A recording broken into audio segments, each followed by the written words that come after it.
અને ઓલું હું પુલિયું તમને ઝૂમ કરીને દેખાડું.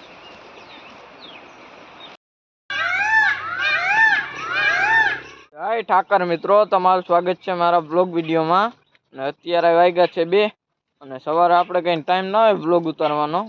અને અત્યારે આપણે છે ભેંસોમાં, જોઈ લ્યો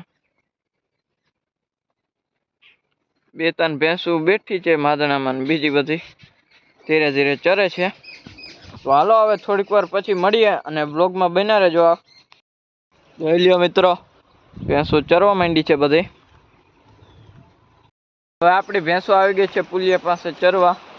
જોઈ લ્યો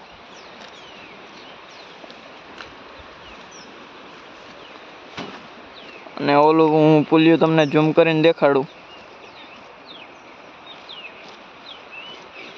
અમારા ગામમાં એને જૂના ગામનું પુલિયું કે છે. આપણે ચારવા આવ્યા છીએ અટાણે. જો એકાદી ભેંસ પાણી પીએ છે, બીજા બધા ધીરે ધીરે ચરે છે. તો ચાલો હવે પાછું તમને મળું થોડીક વારમાં. જોઈ લો, તમને જો મોરનો અવાજ સંભળાતો હોય તો.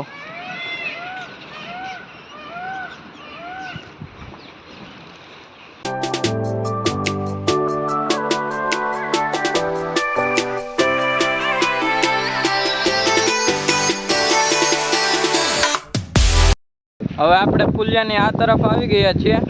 જોઈ લ્યો આ ભેંસો જો એમને ચરતી જાય છે. ને જોઈ લ્યો આ નદી.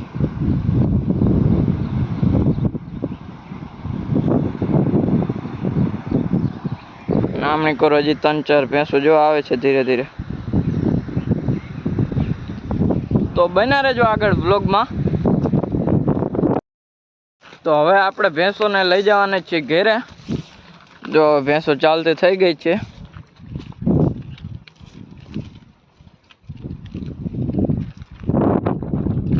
તો ચાલો હવે ઘરે જઈને મળીએ અને બ્લોગમાં બન્યા રહેજો આગળ. આપણે ભેંસોને ઘર તરફ લઈ જતા હતા, જો પાછી બધી ભેંસો ચરવા માંડી. જો અહીંયા ચરે. આજનો બ્લોગ આપણે અહીંયા જ પૂરો કરીએ. હવે આપણે મળીશું બીજા બ્લોગમાં. અને જો તમને મારા વિડીયો સારા લાગતો હોય તો લાઈક કરો, શેર કરો, સબસ્ક્રાઈબ કરો અને એક સારીથી કમેન્ટ કરી નાખો. અને હવે આપણે મળીશું બીજા બ્લોગમાં. એટલે જય માતાજી અને જય ઠાકર.